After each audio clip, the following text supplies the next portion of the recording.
ni inkuru idasanzwe, abandi bati nicyo cyiza cya murandasi. Social media bati yatanze urubuga aho buri wese akora icyo ashatse agatanga n'igitekerezo cye, gusa abahabura nyir'ubwite ngo agire icyo abivugaho.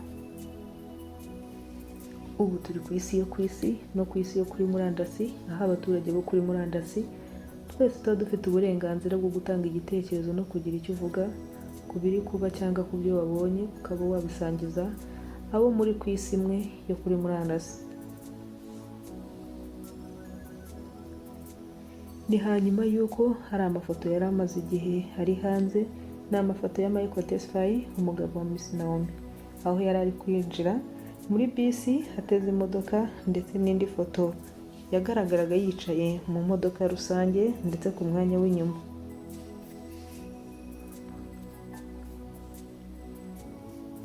Ayo mafoto yari amaze iminsi hanze, ariko ejo hashize nibwo byabaye ibintu bidasanzwe. Bati kwa Naomi barakennye, abandi bati ni gute umugabo nk'uriya yatega imodoka ya rusange nk'iriya, n'imodoka bafite nziza n'amafaranga bafite n'ubukwe bw'ikitabashwa bwakozwe. Bose batangira kubyibazaho, benshi batangira kujujura ati se kwa Miss Naomi baba bakennye? Kugeza n'uyu munsi abantu baracyari kwibaza niba Michael Tesfaye yarateze kwasiteri ari mu rugendo cyangwa ari kwamamaza, hari n'ikigo ari kwamamariza. Abandi bati wasanga ari filime bari gutegura. Benshi ubwo batakaga Michael Tesfaye, nibwo umugore we Naomi yaje akabasubiza anabihaniza, avuga ko icyo yatega cyose yabigize ati niyo yatega moto ikamugwisha akabyuka akongera akayicaraho akagenda, yatega igare, yatega ubwato, ku mugabo we bajye bashyira supaguru ku munwa, yajya muri kanicare neza yajya muri bisi imuzamuka nikamumanura, ikamuzamuka ikamumanura, yajya ku igare rikamusunguza, yajya kuri moto ikagwa akongera akayubukura akayikandagiraho, yajya ku bwato mu cyogajuru, yajya muri bya bikamyo byitwara goods and transport whatever, yatega indege, yatega icyogajuru, yajya mu nyenyeri, yajya hehe. Mujye mumureka kandi muzajya munamubona mwese, mujye muya icyo nzabafasha, nzagura akantu kitwa ka super glue, muzamutekiza Michael, mujye mwese mujye muri arenjoro mumundekera, ariko ubundi ko mubereka namubahaye mumundekere n'uwanjye. Nami yakana Miss barakubwiye ko kikundira umukene wamundeke. Iyo nje kumupostinga, when I post him, do I come here and say yakomeje gusubiza babagize inkuru avuga ko bidatangaje kuba umugabo we yatega bisi cyangwa agatega imodoka, umugabo we yafata moto, nta gitangaza kirimo.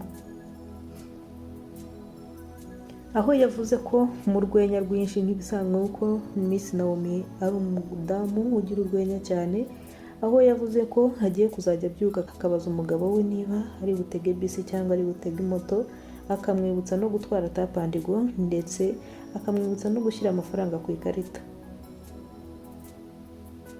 Yabwiye abantu ko ari ibisanzwe gutega bisi rusange cyangwa moto, kuko umugabo we ni umuntu nk'abandi bose.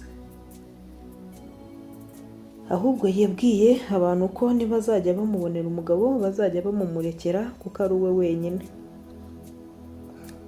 Abantu ntibanyuzwe, bakomeje kwibaza ukuntu yagiye no kwicara ku mwanya w'inyuma, aho yari ari gutanguranwa umwanya w'inyuma kugira ngo haze kugenda afata akayaga keza k'inyuma. Abantu bakunda kwicara inyuma muri bisi murabizi. Naomi yatanze gasopo kuri live yakoze, avuga ko bamwata kuko bashaka, cyangwa we yaje ku mihanda rwose bamwata kuko bashaka, ariko umugabo we bamumurekera. Yakomeje abwira wowe uvuga umugabo we ko ari umurongo ntarengwa udakwiriye kurenga, winjirira umugabo we umuvugaho ibyo ushatse byose.